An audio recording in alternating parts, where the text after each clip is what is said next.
Hey, can everybody hear us? Hey, Hey, Nadya, how you doing? I'm good. How are you doing? Good. Thank you all for being here. Thank you for sticking around and yeah, I'm very excited to chat and talk. Yeah. What are you up to today? Well, I've been on Zoom meetings since early morning. Just right before I had 2 hours conversation with my patrons on Patreon, and it was awesome actually because it was pretty intimate.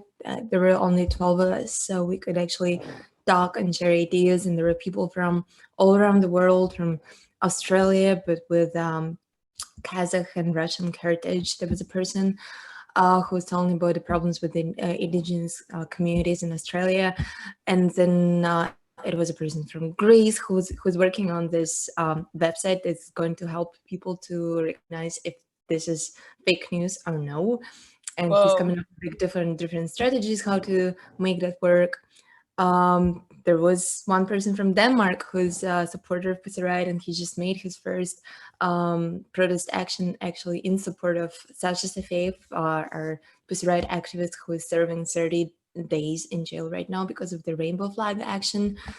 So, and yeah, and a bunch of people from the United States who just been telling me about, their participation in BLM movement and how they're preparing for the elections. And so it's been busy, but really amazing morning. What about you? I've just been getting ready for the My Agenda Online party show tomorrow. It's going to be on Twitch. I'm really stoked about that. So many amazing artists and yeah, performers and stuff. And then we're doing the after party with Subculture, and I'm going to do a back-to-back DJ set with Rebecca Black. It's going to be fun. I hope that all of y'all are there. And yeah, just been like post album getting everything ready, press stuff, you know how that kind of goes. But it's also kind of crazy because it's like I've been working on the whole project all throughout quarantine, and so now that it's over, it's a little bit like, oh, like what now, kind of like it's a little bit I mean, not depressing, but you just have like a come down like once you like release like you're a big thing. So yeah, I'm just like trying to like get re-inspired and like yeah, just re-energized about stuff. You should make that song with horror.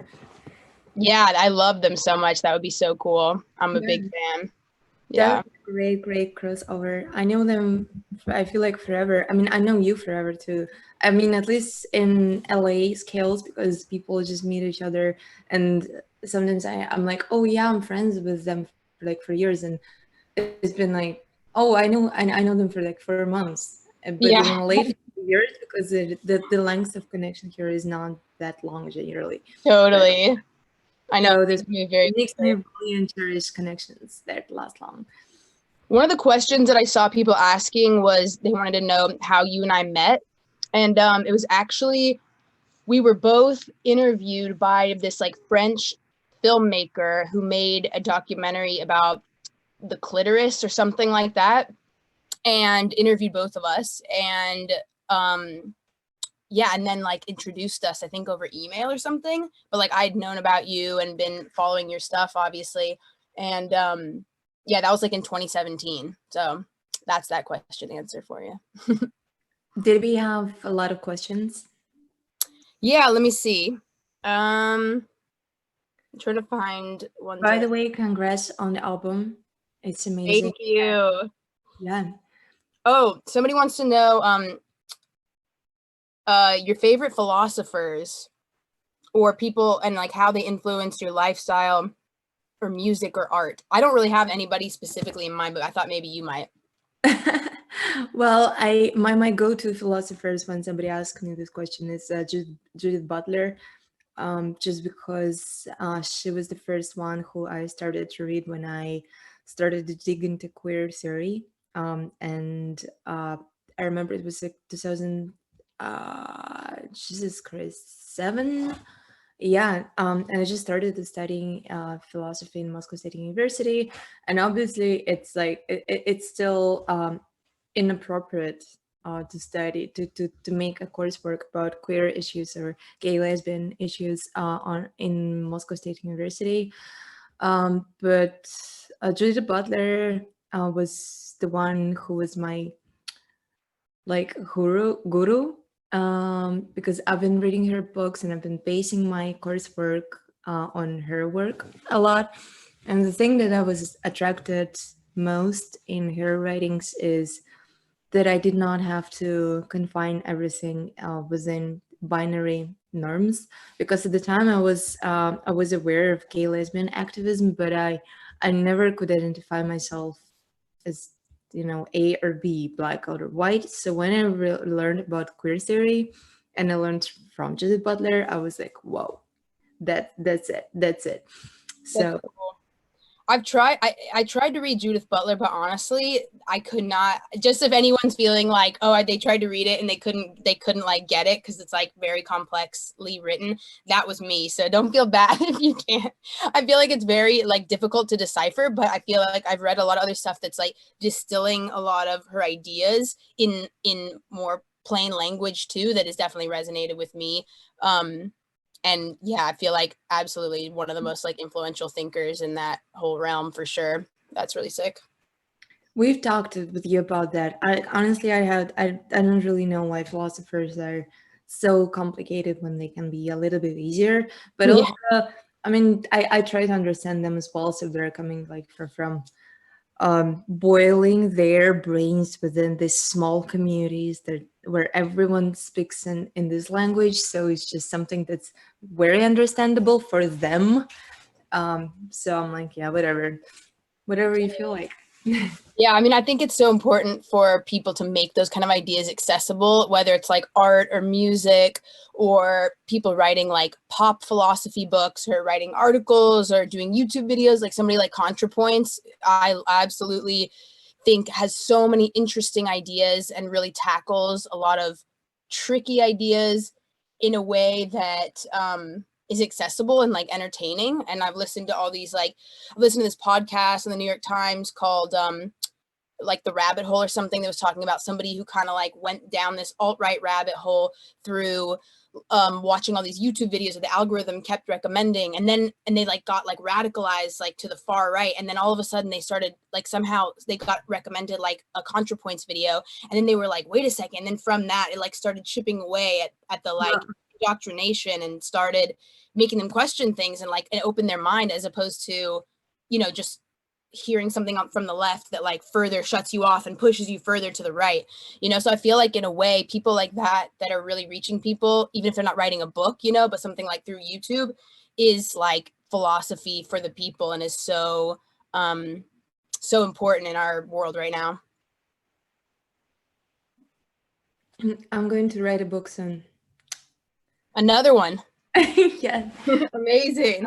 About the future this time, because I realized that we don't have, I mean, at least I don't have, because I always start to make to write books or making art because of my own problems, honestly, egocentrically, because I don't understand something, or I feel like I haven't done enough in that direction. So it always, like, art is a therapy for me. So this time I realized that as an activist, and I'm 30 years old now, I don't have a good enough picture of the ideal future where I would want ideally to end up.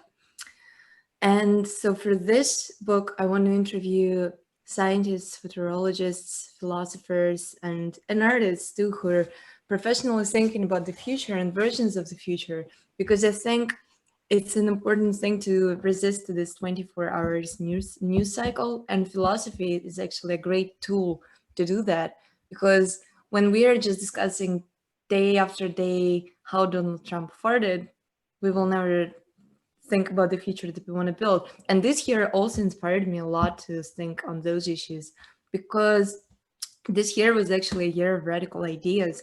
Could you imagine in 2019 that in 2020 people are going to question the existence of police as an institutions in general? Yeah, that's amazing. This year has been so powerful and amazing for getting so many new ideas across. It's really crazy. Should we go to the next question? Yeah, let's see. Somebody says, what can we do to help fight fascism? Wow. I mean, that's a big one. Maybe just one thing. Name one. We can name one thing. I don't know. Well, I'd say education is a really powerful tool, and if you can educate yourself or educate people around you, it always serves as a great tool against fascism. Yeah, totally. And I would say, along with education, I think dialogue and discussion is so important, because I see so often, and I want to get your thoughts on this too, Nadya. I see so often things where people want to, it feels like the more radical leftist thing to do to like shut out anybody in your life that doesn't agree with you. Like, oh, you know, I've learned that my friend or my family member, like they're voting for Trump. Like I've blocked them. I've, cut them off. Like I'm not talking to them, whatever. And then when I think about it, I'm like, that seems a little bit unfortunate, in that aren't those the people that we should be trying to talk to and trying to educate and trying to help them see like a different picture or broader picture, and like coming to some kind of like learning, from that, as opposed to just blocking dialogue and communication. But I think that there's such a so much pressure online, basically, to be like, which team are you, and you're going to get ostracized if you accidentally, if you show allegiance to the team that I don't agree with, whether that's on the right or the left or whatever. Then people push each other away, and then we have no communication and no, we just get further polarized. And I think it's really, really harmful for society and politics. And I think that's the moment that we're really in right now. And I mean, you can look back in history and see other times where things were like extremely polarized, and they're generally not the best times in history, I feel like.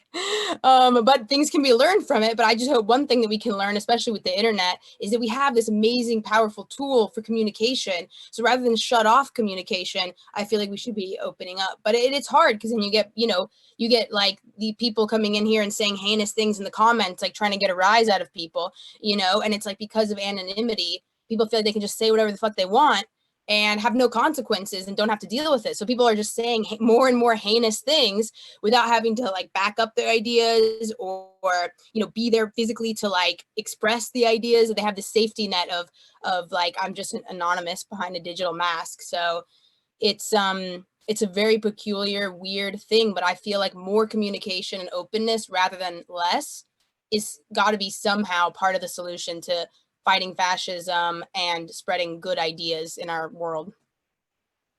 Yeah, totally agree with you. I strangely learned how to be open to new ideas and to people who don't share the same ideas as I do when I was in prison.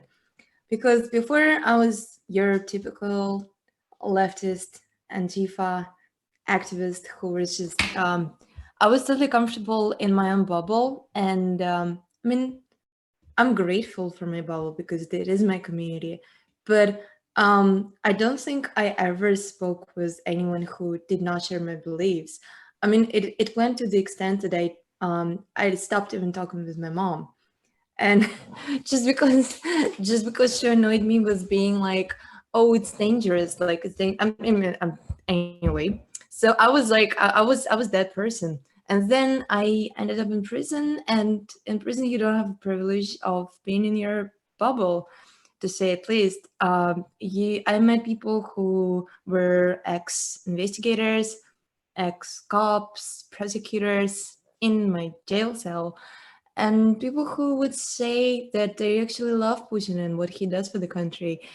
I met extremely religious people, and I amazed myself that I can actually, on some human level, become friends with them, because we all share something besides our beliefs that are extremely important for forming our, for shaping our identity. I found amazing beauty in actually reaching out to some, on some human level, to people who are so different. And it gave me one of the biggest like bursts of joy inside prison. And I was thankful, honestly, to prison and to Vladimir Putin for putting me in jail. So once you're out, it's easier said than done to learn things that you learned in jail and bring them with you for life. It's difficult because you're coming back to your comfort zone, and it's difficult to reach out to people who may not agree with you. But I'm still trying to do that, and part of this attempt was Media Zona, which is a media project that we started right after we got released from jail in 2014. And it was part of my commitment to try to be understood by as many people as possible. So it's just new news media outlet that reports on issues in prisons, penal colonies, and in general about persecution of political activists in Russia. Because I realized that maybe my aesthetics will not be appealing to everyone. I'm pretty radical, but I know that so many people can read this media outlet. So that was my method of communication with broader groups of people. Totally. Yeah. You know, yeah, speaking about media and stuff, and just been like reading stuff and watching stuff, and like you're talking about fake news, and just kind of like, especially when we're dealing with something like COVID, and you see like how politicized science is, and then especially with like climate change science and all this, how it's never really straightforward, but it's always like somebody's political agenda is somehow tucked into the way that we present supposedly facts, but it's not really. Facts are always interpreted through some theory or some lens or to some end. But yeah, it's just really interesting. Like, I would say my parents have an interesting example of this, where my mom and dad both are like very much like, on the left, like, liberal people, super, super chill and stuff. But my mom is very much like watches, and it's still like moderate, like it's more moderate stuff of still, more mainstream, but it's like, okay, like she watches like MSNBC, and then she's like, she's like, she hasn't watched something, it hasn't even turned on something like Fox News in like years, because she's like, I literally get nauseous and like sick to my stomach. And I'm like, I don't blame you. I absolutely don't blame you. But then my dad, he's always been like somebody on the left, but he always like, he'll like flip channels and like try to watch like a bunch of different stuff and whatever. And I always, when I was younger as a kid, I was like, why are you watching like this garbage, like this like Fox News garbage? And he was like, like, it's really valuable to understand like what these people are saying, what these people are thinking.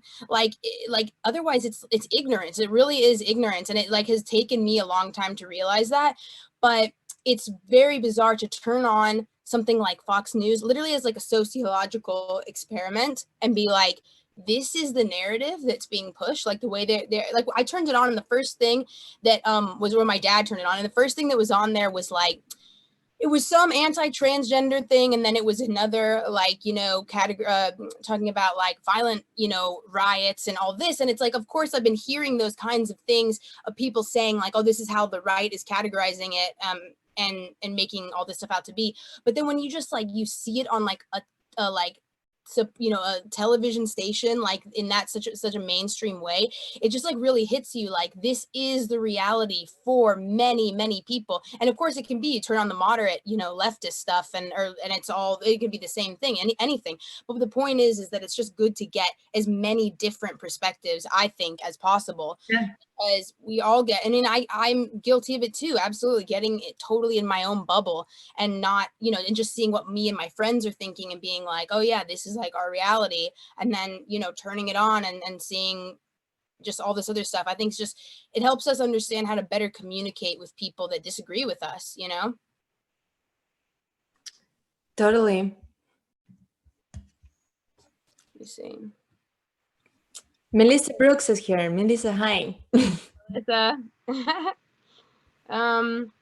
somebody says, what's the best way to deal with homophobes?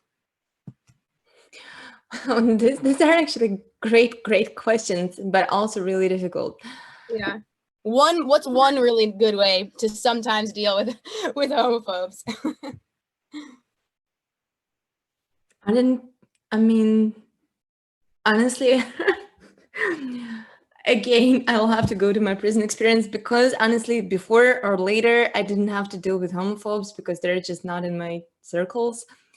Um, well, if they're light homophobes, if I see that I can convince them, if they basically they're not really homophobes, but they're just following this general mainstream in Russia idea that gay people are somehow different, they're weird. I just talk to those people and I say like, look, like you probably like if you're a singer, you're probably like, I don't know, third of your audience. they maybe they are gays. You don't know it, but if you take a look, you will see. So there are people. I mean, as everyone, because we're all just people. So I'm trying to convince them. But if they are convinced homophobes, I just try not to talk to them. I mean, I know that we just said that we should try to talk to people, but I cannot really imagine myself talking with convinced homophobes. But another member of Pussy Riot, Masha Lyokhina, she had a really interesting method of dealing with homophobes. So she fell in love with a guy on the super traditionalist, ultra conservative guy who was running around the court at the time of our trial, of Pussy Riot's trial in 2012, and he was asking publicly the judge to burn us at the stake because we were witches. Okay, so 2 years later, Masha got out of jail and she met this guy, and they fell in love.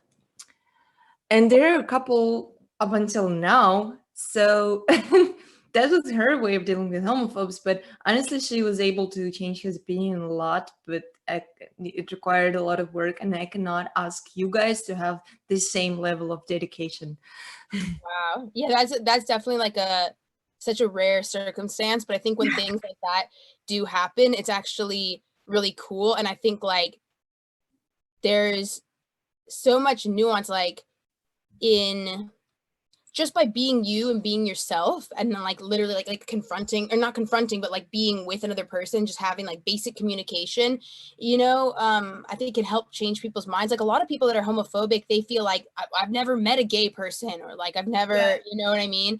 And so it's just more about the stereotype or the idea that they hate in their mind. Or I think really, and this is what I was going to say to that question, is when I see people making like homophobic or transphobic or whatever, any kind of phobic kind of comments on like my YouTube videos and stuff like that, when I can, I try to go in and like say something that is just, I try to the best way to deal with homophobes in that level for me is with compassion, because rather than saying like, oh, fuck off, you bigot, that's not gonna change their mind. That's just gonna push them further into those ideas. And is that what we want? It's like, that's, to me, that's not what I want. What I want is to see that person open their mind in some way and start considering another perspective, and also recognizing that so much of the hate and transphobia, homophobia, etc., that people project is because it's something that they have experienced on themselves from parents, family, school, society, the whole thing.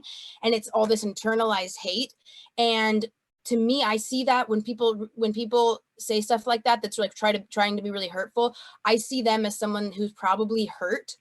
And so rather than try to lash out and hurt them more, I try to say or something that is inviting or hopefully can be healing or something, to them, because I think that's the best way to see, in my experience personally, gets the best results. Because I've had so many people that like fucking afterwards they'll start like questioning their like ideas and stuff, and then be like, well, I didn't think about it that way or whatever, and like totally turn around in the course of like some YouTube comments, back and forth. And it's so beautiful and so amazing. And I feel like there are so many people out there that are reachable, but if we just double down and be like, well, I just want to look like I am like the most like woke person ever, so I'm just going to be like fuck you, it's what are you actually, are you just trying to make yourself feel better, or are you actually contributing to the spread of good ideas for society? That's how I see it. What's like a pragmatic way, like what's the most effective method to spread ideas of love, openness, acceptance, etc., Dorian, preach. Let's see what else we got on here. Talking about the outfits that we're wearing in the picture that I posted, the one that's behind Melissa Brooks with the with the like holding the ball thing and the like your homo hat. Yeah, actually, you should tell the story about the homo hat, and then I'll tell. Well, my outfit is basically I've had that thing for years. It was like a cheap Freddie Mercury costume, like a very cheap one from a costume store. Like it's supposed to be like leather, but it's like really shitty quality. But it has this weird like shiny look to it. And then I just put some rainbow duct tape on there, and so I wanted to kind of go for this like military vibe. But this like gay military vibe. And then yeah, so Nadya, I want to hear, because you also style yourself for like pretty much everything. So you should tell the story about your outfit and your hat and stuff. Well, I'm obsessed with police uniform forever because it always was a big question to me how, like, what happens inside of people's minds when they decide to become a policeman or a policewoman. So I would wear sometimes police uniform just to understand like what they feel, because they're not like fully humans, right? They're like a function of the government at the moment when they wear a police uniform. So they're not they're robots in a way. So they're becoming dysfunctions. So anyway, I was like totally fascinated with the idea of like what do they feel like? Do they feel that they elevate above us or something? And then later, I had a lot of conversation with the people who have been cops in the past, and they were telling me that wearing police uniform for the first time after they got out of their police university actually made them feel extremely powerful, just, riding down the subway and stuff. So I was always fascinated with the idea of trying to occupy the police uniform and to reimagine what other ideas and what other meaning it can bring to life. Because right now when we see police uniform, at least me, since I was a kid, I was scared of the police. When I was in prison, I was forced to sew the police uniform. I was hurting myself, I was hurting my hands. You actually were forced to make them to sew the police uniforms. That's sew the police uniform. So when I was in prison and I was sewing a police uniform, I was thinking like when I'll get out, I'll turn it upside down. And I'll make a fashion collection with my ideas, radical ideas, soon on the police uniform. So this white shirt that you can see is part of the collection, and so we appropriated. What's the right word to say it? Anyway, appropriated. We appropriated police aesthetics, but decided to use it for. That's the pick, if anyone doesn't for know. Kind purposes. So yeah, and on the hat I have this Amon patch. And the weird fact about Amon patch is, so Amon is Russian riot police. So whenever you're an activist and you're beaten at a demonstration, it means that you're being beaten by Amon. But if you see Amon in the mirror, you can see that Amon translates in the mirror, reflects as homo. So I'm trying to find the patch. That's it. I'm trying to find the patch so that I can demonstrate it. Or do you have one on hand? I don't have it on hand. I have it somewhere. Okay. Yeah, in the picture, it's actually the patch has already been like mirrored in Photoshop, but in real life, I can't. Oh yeah, and so our costumes, I guess mine and Dorian's, are both playing in this game of being military gays who are operating in your cities and trying to turn you into gays, which was really, really fun for me to play into this conservative fear. Totally. Yeah, I think it's really funny, like the hysteria that's been, that people have tried to create about like queerness and like homosexuality. And there's like, in high school, I got into all these old like PSAs from like the 50s and stuff that were like anti-drug and anti-gay basically, and like all this stuff that's just so interesting and telling as like a weird historical moment of like seeing that, like just watching the propaganda and like anti, you know, queer stuff is like, yeah, and of course it's like still going on, but yeah, I forgot what other thing I was gonna say, but it'll come back to me. About queer military? Yeah, let me think. Let me tell first then my idea about being a president. So the reason why I always wear this white shirts, because I'm playing the role of a Russian president, because I think our current president is such a shitty person, so he doesn't actually deserve to be a president. And so Russia, more than that, Russia is really ready for a woman president or a queer president. So I'm just serving. I'm just serving as Russian president. That's it. And that picture that we used for gay times reflects that thing as well. Totally. I'm gonna pull up some of the other questions on where they were posted on somewhere else. Let's see. I'm slowly running out of my English words because I've been talking today since like 10 a.m. So oh my gosh, really? Sorry for my English. Maybe it's not perfect right now, but my tongue is like. No, sounds good to me. Let's see. Thank I'm you. just like reading through some of these. I'm so sad we had to disable the chat because of those people.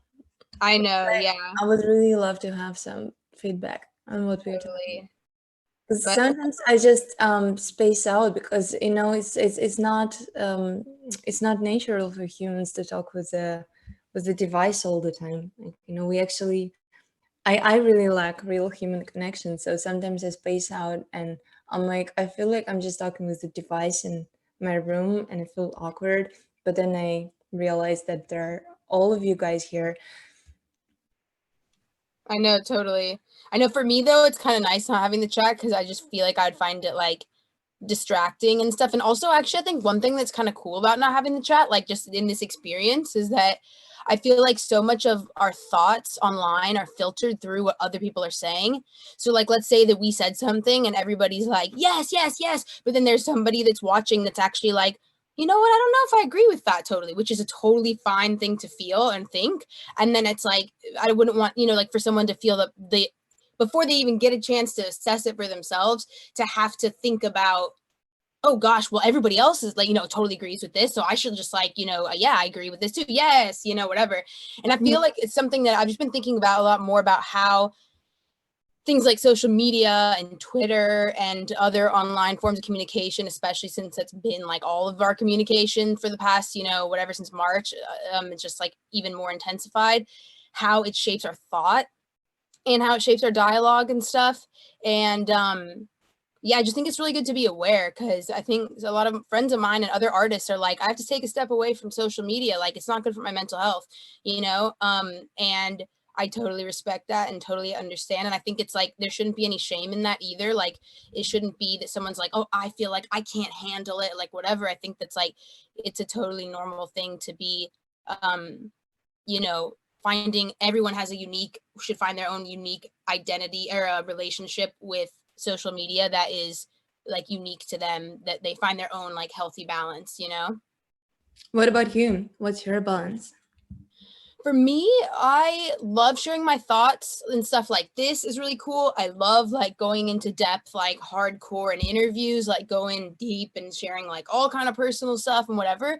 But weirdly, I don't like, and I like resharing things, but I don't really like typing out my thoughts for like a big long like Instagram caption. Generally, for sometimes every once in a while I do it, or like just sharing like my thoughts on like Twitter and stuff like that. But then I like to be, it's just like a personal preference of mine, you know? I think that a lot of people have found things on Twitter especially, to be the most just friends that I have that are other artists, other people that are like, I had to delete the app on my phone. It was just like making me upset for different reasons, not like saying like seeing the horrible news. That's one thing, you know, that's a whole separate conversation. But I think I'm talking more about like the ways that people interact on there, both the positive and the good, you know.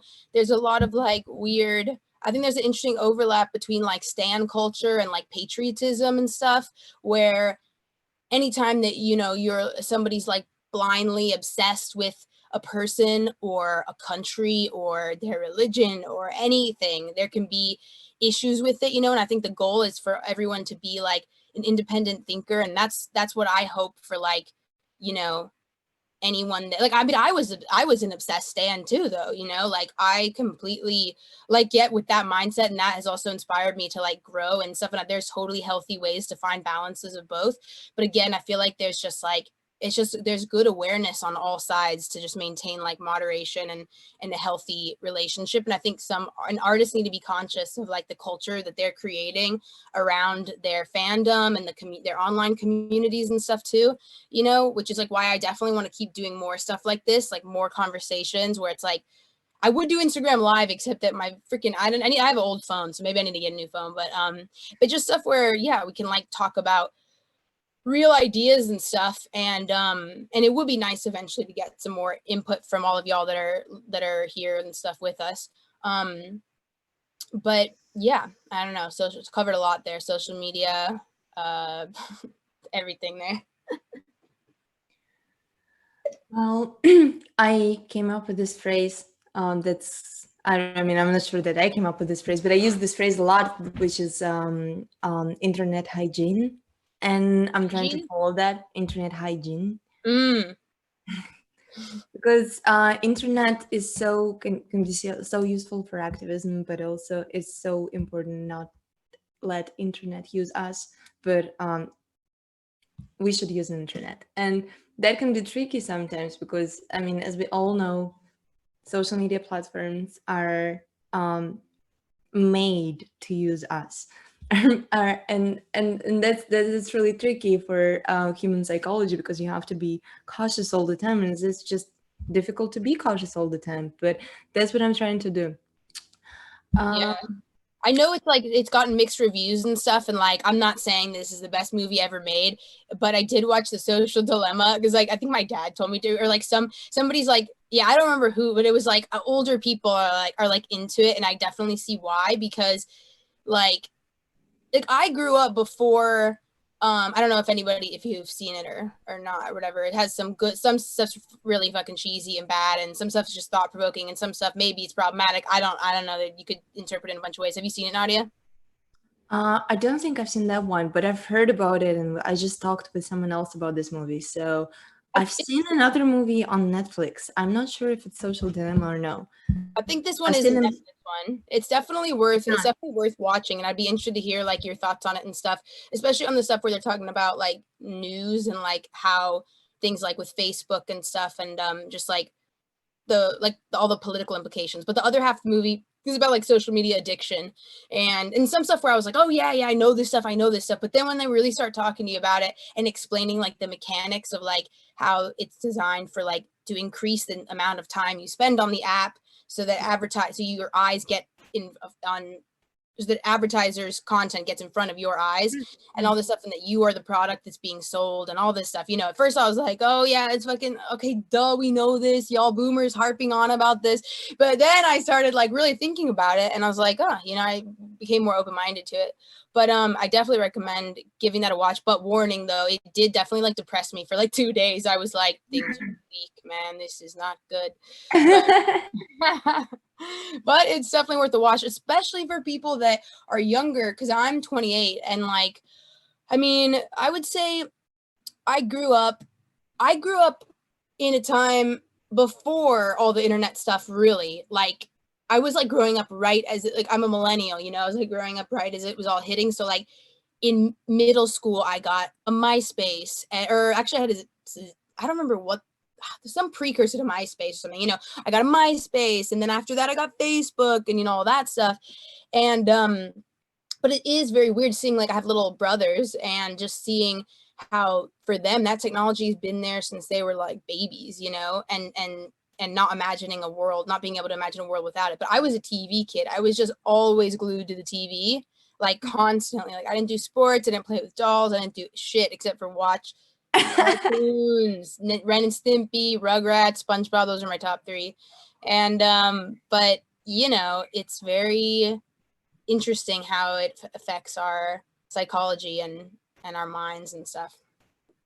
I lately, I've been obsessed with the idea of that we have to take back some kind of ownership from social media platforms. So, okay, let me try to explain it to you. So, we've been working on these platforms for years, some of us for dozens of years. Like, I'm on Facebook since 2008 or 10. Anyway, it's been like 10 years putting my work into this platform. So, when somebody tells me, like, if you're not agreeing with how Facebook uses your personal data, or that they're using you as a product, that they're so fucking capitalist right now, and everything, and even algorithm, even the way how your posts are being exposed to your public, kind of requires you to pay for the advertisement, which is crazy. So every time when I say that it's not fair, and I would love it to be to work in a different way, people say, "Oh, just leave the platform," and then I think it's not fair because I put my work into it. So I think what we should do instead is to claim that we have to be like everyone who participate with their labor, they're providing content to all these platforms, we have to be co-owners of them, and we have to be on the committee, and we have to have a vote, we have to have a right to decide how are they using our eyeballs and our information. Making it like a more democratic process, you're saying? Yeah, because I mean, like, imagine living in a country where you don't know what laws are, you don't even know what constitution is, like on what set of, it's completely non-transparent. You spend on Facebook or Instagram, let's say, I mean, I don't know, 3 4, sometimes some people spend 8 hours of their lives. It means that we are, we can say that we are living in that country, but we don't know, we don't have any input in the creation of the system of laws that govern this country. It's just a black box. It's like living in totalitarian, authoritarian country, which is weird. And I think this should be our next activist conversation. I really hope that it's gonna, because like all these movies are appearing, and I think they're appearing for a reason, because people are starting to think about it, and I think we should put pressure on big data corporations. Yeah, that is that's super interesting. What was I gonna say? I keep forgetting what I'm gonna say because I have like too many thoughts going at once. But yeah. Oh, I know what I was gonna say. It's interesting, like being now in like California, other states where they're doing, you know, we're voting on all these like different propositions and stuff. Like there's one right now in California, Proposition 22, that has to do with like Uber, Lyft, like ride share stuff. And it's interesting because the like those companies have spent like millions and millions of dollars of advertising money to, you know, push forward one message that, you know, oh, this is going to be good for drivers, like 72% of drivers like agree with this, you know, whatever. And then, you know, you have these other messages that are putting forward. So even on things that we're supposedly democratically voting on, we still have to do so much work to get educated about it, because the billboard might tell you one thing, the little notification on your app, you know, when you're using the Uber or whatever, is going to tell you another thing. And then, but then if you go online and read like things from workers and drivers, you're going to hear other mixed things. So it's like, even in a democratic, that's what was interesting actually about the social dilemma. This is what's interesting, is that they're talking about how even in a democracy, things can still get really fucked because of the way that we're, you know, seeing and sharing information. You know, that's the crazy part. And they were talking about like a country where like Facebook was kind of the only form of the internet. I don't remember. I don't have the best memory for details, but yeah, and so it was like basically when you think internet there, you think Facebook. That's like the instead of like I think like Google or something, you know, and I think like internet, but it's Facebook there, and that's, you know, where all the news is, all the social stuff, everything, and yeah, and then just being like how they were able to like really control like the election and stuff there because of the, you know, how like just the sharing of information and stuff. So yeah, that's interesting to think about turning that on its head, and if we could democratically control the means of sharing information, like I wonder what that would look like, and you know what that hopefully like positive vision of the future could be really cool. What you're saying. I gotta work on that in my Yeah. next book. I always think about what Noam Chomsky says about internet and about big corporations that control the internet right now. So basically, he says that internet was invented on people's money because it was an invention of CIA, right? It was invented on taxpayers' money, and then all these private companies came. So now they're just exploiting it for their profits, which is, in the end of the story, historically not fair. It is interesting though, because then you think about like, I mean, this is like a broader question, but then where it's like, because sometimes people talk about things like, this is like really basic level, like this is super abstract, I don't even think it's gonna necessarily make sense, but sometimes people talk about like, okay, if it's privately owned, like we were talking about, or if it's publicly owned, but publicly means like the government, and then what do you do when like you don't trust either, like big corporations or the government, like what the fuck do you do? I mean, that's obviously like a big question, but it's just I think an interesting way to think about it, because I think some people think like, oh, government owned, publicly owned, this is the solution, but then sometimes it's like, but wait, isn't that also fucked in a number of ways as well? So it's like, not to say everything is fucked, but well, you could say that, but no, I mean, there's got to be something better than something else, but you know, just something to keep in mind, you know?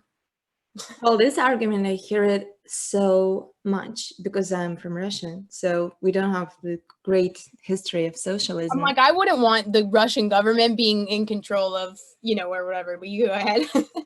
I know, but I'm leaning towards government owned and publicly owned because I think those are entities that we can, at least we have a right to hold them accountable, right? You cannot really protest. I mean, you can protest against Facebook, but it's like they don't have to. I mean, they don't have any duties. The government is hired to provide us goods, right? So we can demand rightfully. So in the face of corporation, I found myself a couple of times totally powerless because I've been experiencing problems on YouTube and Google with Pussy Riot because of Pussy. All of a sudden, I found that too, like when I put your name in there and it's like, this is going to be flagged for like demonetization and stuff like that because of the word pussy, or when I type in mood killer, also the word killer like gets like flagged, like y'all's names are unfortunately not search engine optimized right now. But isn't it crazy? You can't really, I mean, there is, if you try to, so one of my videos got shadow banned, the video Knife that I released about domestic violence this May. So if you type Pussy Riot Knife in YouTube search, you will not be able to find it. I mean, right now, yes, because I reached like to top level YouTube guys and I was like, hey, you're there really? Like, is it like for real? Because guys, we met before and you told me that you are all like your supporters, you love Pussy Riot, what we stand for, and like all of a sudden this shit happens. But think about it. If I didn't have that connection in YouTube, that happened just, I don't know, because people seem to like Pussy Riot. Then I would not have any tool to actually. They don't have any fucking YouTube support button. They don't have it. They send you to forums and they're like, if you have any questions, then go to forum and try to see if maybe somebody experienced the same problem before and they solved it. And I was like, this is so fucked because I'm giving content to this platform and they don't even have support team. And I understand that they have a lot of users, but fuck you, really. It generates so much money from us. You should hire people to help people who provide you content. Yeah, totally. And also like I had the same thing when I was like when I did my old music video about like the history of the clitoris, and then was trying to do some ads and stuff on it, and it's like an educational music video. And you know, they wouldn't allow ads because they were like, this is like sexually explicit content. And even though it's like, you know, it was just really ridiculous. And then eventually, like once it got like an article about it and stuff, and then like people were starting to talk about it, then like somebody reached out and then like, you know, corrected the problem. But yeah, it is, you know, I mean, I understand why they're doing that. They don't want it to become like porn, you know, like all over their website and stuff, which like, you know, I understand like why people want to keep those things separate. But I mean, there is a broader question of like censorship and all that as well. That is interesting because, yeah, sometimes I do feel conflicted on that one, actually, if you want to talk about that one. About what? Like, you know, like I don't like, it's stupid that like people have to like blur out nipples and all that stuff, you know, on Instagram or whatever. But then thinking about like what Instagram would be like if there were like tons of like just, it was like like they allowed like anything and like all kinds of like porn accounts and things on there, and just like I guess it's already it's 13 and up anyway, so they need to already keep, you know, things available, like, you know, keep it safe for those users and stuff. But just the question of censorship, it is interesting one. Yeah. I just don't think, I just think that this cultural norm about female nipple is really outdated, and allowing female nipple doesn't mean allowing porn, because it's like, I mean, it's a part of patriarchal culture of sexualizing female body, and female body doesn't necessarily mean porn, or doesn't necessarily mean sex. Right now, there is a criminal investigation against a feminist artist from Russia, Yulia Tsvetkova, and all that she did, she was posting pictures that vaguely resembled vaginas on a public from Russia. So she was posting stuff like Georgia O'Keeffe's flowers. So it wasn't like, I mean, if you know Georgia O'Keeffe's flowers, you can say that it doesn't look like vagina. But she is charged with pornography, and she's facing right now up to 10 years in jail for that. Oh my gosh. Yeah, she's a queer activist from Komsomolsk na Amur, which is far eastern region. So, I mean, she was getting on the nerves of local political police for a while, and they were thinking like, what can be legal ways to lock her up? Because she was just educating people on, I don't know, inclusivity, on gender as a spectrum, and like all this stuff that we discuss on a daily basis comfortably. But yeah, that woman is facing 10 years in jail for now. So I've been part of this discussion a lot lately about, you know, sexualizing of female bodies. So I'm convinced that nipples should be on Instagram. Totally. Yeah. Yeah. Definitely. Should we slowly wrap it up? Yeah, I think that's pretty much it. Let me just look and see if there's any last thing.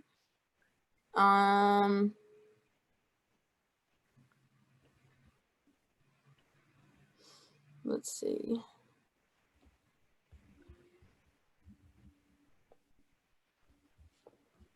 Sorry, there's so many on here, but I just want to find like the best one to wrap it up.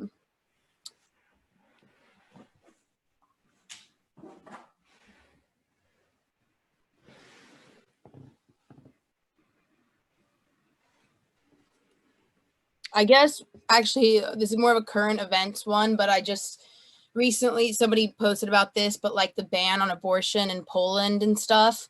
What can we do? What can people do from afar, like to help people in those countries? And yeah. I think sharing information, writing about it, if you have access to bigger platform, awesome. If you have access to 100 people or to 3 people, amazing too. And well, as a performance artist and as a musician, I would say that art is an amazing tool. And it might not necessarily change the legislation, but it definitely can inspire people, local people, to act. Because I know from experience of fighting with homophobia in Russia, with misogyny in Russia, that it's so important to feel like you're part of a global community and you're supported, you're not isolated, because that's what your government who are trying to oppress you generally do. They make you feel small, insignificant, isolated. So I think when it comes to helping people in other countries, you should realize that the the most important work are going to be done by the local people, by the local activists. So when I think about these questions, I think about how can I inspire local activists. So once somebody in Sweden, they made this amazing action in support of Russian LGBTQ community. They gathered the whole stadium of people and they were singing, I believe it was Russian anthem, but with changed words, like celebrating people on the gender spectrum. And they were waving Russian flags and rainbow flags. And it was so beautiful and amazing. And it really warmed my heart. And I was just like, yeah, I have to keep working and keep pushing. Totally. Cool. Thank you so much. And thank all of y'all for sticking with us and being here. This is so fun. This is like the first time that we've really done something like this. I definitely want to do more stuff like this. I love y'all so much. This is amazing. Next time we're going to do it where we can get more people in, because we forgot it was only like 100 people were able to come in. But yeah, thank you guys so much. And be interested to hear your thoughts. If like you share something or whatever, you know, I would love to hear like your thoughts and what you thought was interesting and stuff. Cool. All right. And hopefully see y'all all tomorrow at My Agenda Online and Subculture After Party. Bye-bye. All virtual hugs. Bye.